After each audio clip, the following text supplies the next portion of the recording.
राम राम मंडळी, अनु ब्लॉग्समध्ये तुमचं सर्वांचं स्वागत आहे। आज आपण बनवणार आहोत ताजे हिरवे वाटाण्याचा चमचमीत चविष्ट असा मसाले भात। खूप साधी सोपी रेसिपी आहे। तुम्हाला जर रोजचा वरण भात खाऊन कंटाळा आला असेल तर ही रेसिपी नक्की ट्राय करून बघा। तर चला रेसिपीला सुरुवात करूया। तर आपण 1.5 ग्लास तांदूळ घेतले आहे। त्यात आपण पाणी घालून घेणार आहोत आणि 2 वेळा छान स्वच्छ धुवून घेणार आहोत।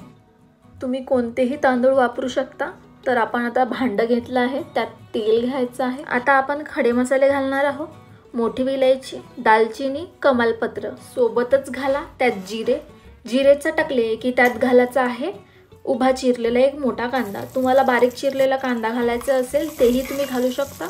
छान 3 ते 4 मिनिटं परतवून घ्यायचं आहे।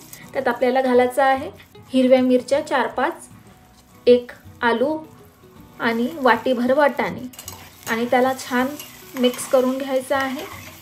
जर आपण तेलातच वाटाणे फ्राय केले की त्याला छान असं क्रंचीनेस येतो आणि खायलाही खूप छान लागतं। आता आपण त्यात आलं लसणाची पेस्ट घालून घेणार आहोत आणि त्याला छान असं मिक्स करून घेणार आहोत।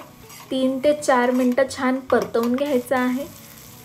आता आपल्याला बारीक चिरलेला टमाटर घालून घ्यायचा आहे आणि 1.5 चम्मच तिखट, अर्धा चम्मच हळद आणि 1 चम्मच मीठ घालायचं आहे।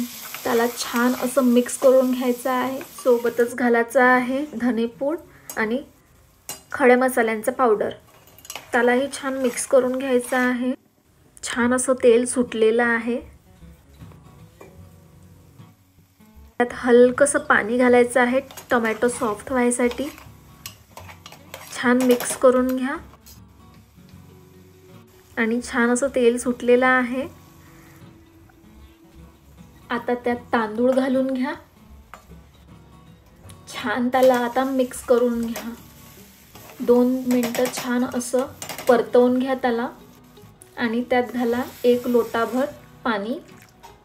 त्यालाही छान असं मिक्स करून घ्यायचं आहे।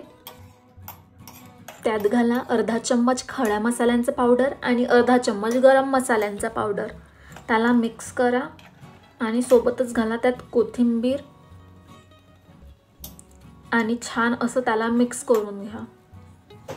भाताला छान अशी उकळी येऊ द्या।